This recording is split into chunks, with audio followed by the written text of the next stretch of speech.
ரொம்ப நாள் கழித்து வந்து நம்ம மீன் தொட்டியில் வந்து சுத்தம் பண்ணியாச்சு. நானே சுத்தம் பண்ணனால வந்து வீடியோ எடுக்க முடியல சுத்தம் பண்ணுறத.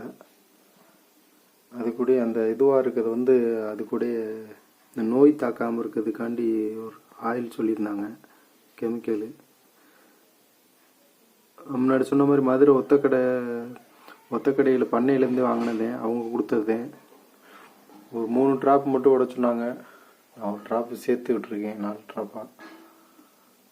நான் அதில் என்ன அது மிக்ஸ் ஆகலை, அந்த இது தெரியுது பாருங்கள்.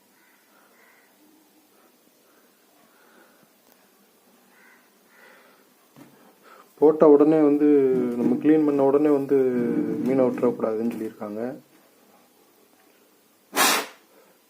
நம்ம வந்து கொஞ்சம் நேரம் கழிச்சுதே ஒரு 3/4 மணி நேரம், அரை மணி நேரம் ஓட விட்டுட்டு அப்புறந்தே வந்து மீன் தொட்டியை வந்து நம்ம மீனை விடணும் அப்படின்னு சொல்லியிருக்காங்க.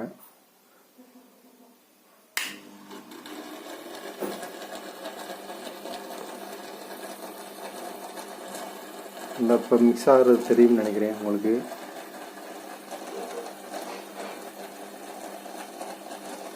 ஃபில்ட்ரு எல்லாத்தையுமே கலட்டி சுத்தம் பண்ணியாச்சு.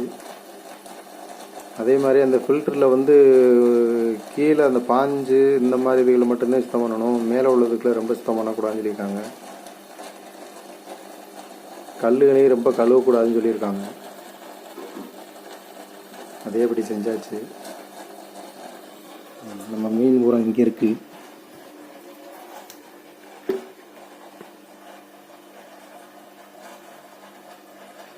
இன்னும் மீன் வாங்கி விடணும். திருப்பி ஒத்தக்கடைக்கு போகும்போது தான் வாங்கணும், மதுரைக்கு போகும்போது.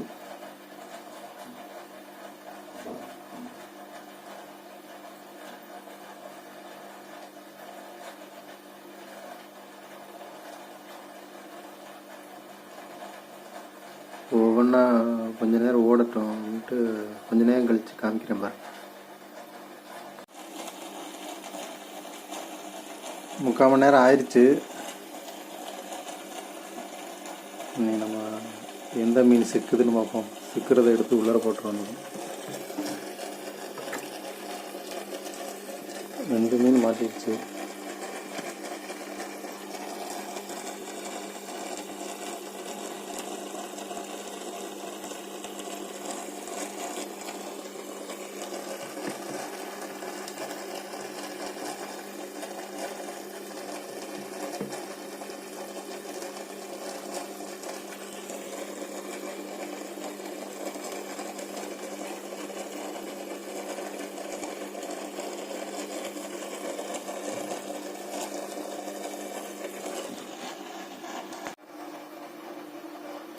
இந்த ஒரு மீன் மட்டும் எதனால் செத்துச்சுன்னு தெரில.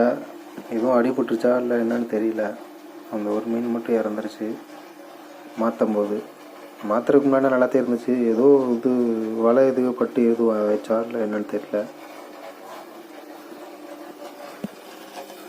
இன்னும் பிரச்சனை இல்லை. நான் அடுத்து மிச்சது பூரா மீன் நல்லா ஆயிடுச்சு, உள்ளர விட்டாச்சு.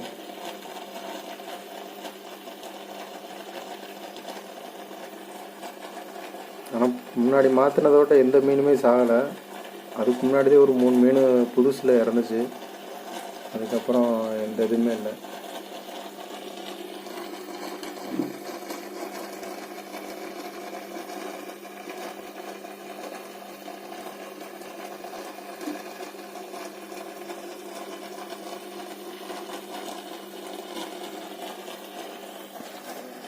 இந்த வீடியோ பிடிச்சிருந்தா லைக் பண்ணுங்கள். நம்ம சேனலை சப்ஸ்கிரைப் பண்ணி வச்சுக்கோங்க.